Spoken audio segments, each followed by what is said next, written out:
천천히 나이 드는 법. 노화, 거스를 수 없는 흐름이 아닌 설계 가능한 과정.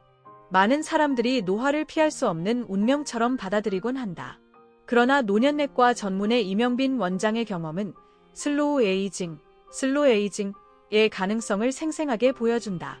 스탠퍼드 시니어 클리닉에서 그는 약물 처방에 의존하기보다 환자 개개인의 생활습관을 면밀히 살피고 경청과 안내를 통해 삶의 구조 자체를 변화시키는 방식으로 진료했다. 88세의 지팡이 없이 걷게 된 환자, 당뇨 진단 기준을 벗어난 71세 여성, 10년간 복용한 수면제를 끊은 68세 여성 등은 단순히 오래 사는 것을 넘어 에너지와 기능을 최대한 유지한 채 나이 들어가는 삶이 가능하다는 것을 입증했다. 이처럼 노화는 결코 무작위적인 과정이 아니라 특정한 패턴을 따르며 이를 이해함으로써 우리는 노화 관련 질병을 예방하고 삶의 활력을 유지할 수 있다. 나는 환자들에게도 같은 방식으로 접근하고 있다. 예를 들어 88세 여성 환자는 3개월 만에 지팡이 없이도 걷게 되었고 71세 여성은 식습관과 운동을 조정한 결과 당화혈색소 수치가 6.5%에서 5.6%로 떨어져 당뇨 진단 기준을 벗어났다. 또 68세 여성은 10년간 복용해온 수면제를 끊고 숙면을 취할 수 있게 되었다. 스탠퍼드 시니어 클리닉에서 만났던 환자들은 지금도 기억에 깊이 남아있다. 그들은 슬로우 에이징의 생생한 예시였고 이들을 만나지 않았다면 나는 결코 나이의 흐름을 거슬러 설계하는 진료의 가능성을 체감하지 못했을 것이다. 노화의 전환점과 핵심 원인, 만성염증. 최신 연구에 따르면 노화 과정에는 44세와 60세 무렵 두 번의 주요 전환점이 존재하며 이 시기에는 몸에서 눈에 보이지 않는 극적인 분자 수준의 변화가 일어난다. 44세 전후로는 몸이 지방과 알코올을 처리하는 방식과 심혈관 기능 조절 방식이 변화하고 60세에 이르면 면역 체계 기능과 당 처리 방식으로 초점이 옮겨간다. 이러한 변화는 노화 관련 질병의 위험이 급증하는 이유를 설명한다. 연구진은 첨단 기술을 사용해 이들의 몸속에서 일어나는 분자 수준의 변화를 분석한 결과 노화 과정에서 약 44세와 60세 무렵 두 번의 주요 전환점이 있다는 것을 발견했다. 이 전환점마다 우리 몸에서는 눈에 보이지 않는 극적인 변화가 일어난다. 예를 들어 44세 전후로는 몸이 지방과 알코올 등을 처리하는 방식과 심혈관계 기능을 유지하고 조절하는 방식이 변화하기 시작한다. 또한 60세에 이르면 초점은 면역 체계의 기능과 몸이 당을 처리하는 방식으로 옮겨간다. 이러한 노화의 주요 원인 중 하나는 바로 만성염증이다. 흡연, 음주, 과도한 체지방 등 가속 노화를 유발하는 대부분의 요인은 우리 몸의 면역 반응이 미세하게 지속되면서 만성적으로 신체 곳곳에 손상을 일으키는 상태, 즉 염증성 노화와 연결되어 있다.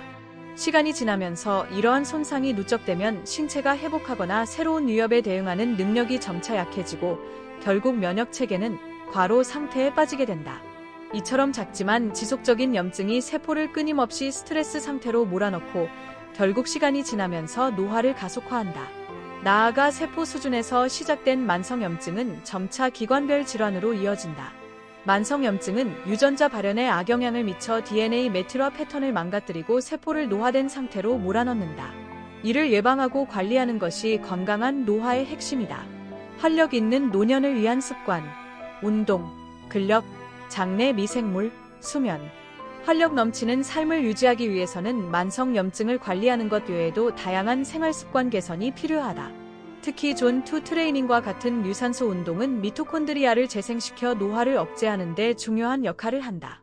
미토콘드리아 기능 저하는 노화와 밀접하게 연관되어 있으며 다양한 장기 기능 저하와 질병의 원인이 된다.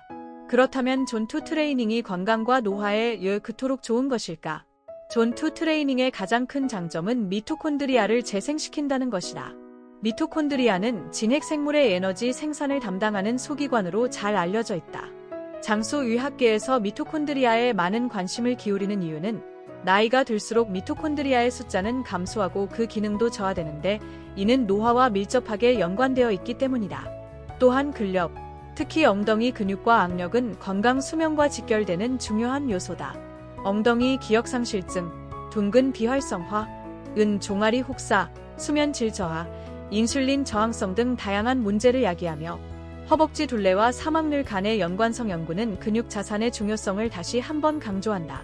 이처럼 엉덩이 근육이 약해지면 삶의 질이 저하될 뿐만 아니라 수명에도 영향을 미칠 수 있다. 2020년 한 연구에서 허벅지 둘레가 1cm 더 클수록 총사망률은 4%, 심혈관 질환 사망률은 6% 증가한다고 발표했다. 식습관 역시 노화 관리에 있어 빼놓을 수 없는 부분이다. 장내 미생물의 다양성은 건강한 면역 체계와 대사 기능을 유지하는 데 필수적이며 서구식 식단은 이러한 다양성을 감소시킨다. 플랜트 30 챌린지와 같은 식물성 식품 섭취는 장내 미생물 환경을 개선하고 건강 수명을 늘리는 데 기여한다. 장내 미생물 연구의 권위자들은 하나같이 미생물의 다양성을 강조한다. 장내 미생물이 다양할수록 미생물 군집이 유능하고 탄력적으로 기능하는데 특정 미생물이 제 역할을 다하지 못하더라도 다른 미생물이 이를 보완할 수 있기 때문이다. 장내의 다양한 미생물 군집은 소수의 균만 존재하는 환경보다 훨씬 안정적으로 작동하는 것이다. 마지막으로 잘 자는 것은 모든 건강 관리의 출발점이다. 멜라토닌 분비 패턴 조절을 통해 수면의 질을 개선하는 것은 수면제 없이도 숙면을 취할 수 있게 하며 이는 삶의 질을 결정하는 중요한 요소다. 이처럼 수면제 없이 자연광과 같은 환경적 요소만 조절해도 양질의 수면을 얻을 수 있다. 핵심 메시지: 노화는 피할 수 없는 현상이 아니라 생활습관 개선과 의학적 이해를 통해 그 속도를 늦추고 활력을 유지할 수 있는 과정이다. 만성 염증 관리, 미토콘드리아 재생, 근력 강화, 장내 미생물 다양성 증진, 그리고 양질의 수면 확보가 건강한 노화를 위한 핵심 요소이다. 추천 글: 단순히 오래 사는 것을 넘어 젊음과 활력을 유지하며 품위 있게 나이 들고 싶은 모든 이들에게 이 책을 강력히 추천한다. 의학적 지식과 풍부한 임상 경험을 바탕으로 노화의 메커니즘을 쉽게 설명하고 실질적인 저속 노화 습관과 운동법을 제시한다. 당신의 건강 수명을 20년은 더 늘려줄 이 책을 통해 어제보다 더 젊어진 자신을 만나게 될 것이다.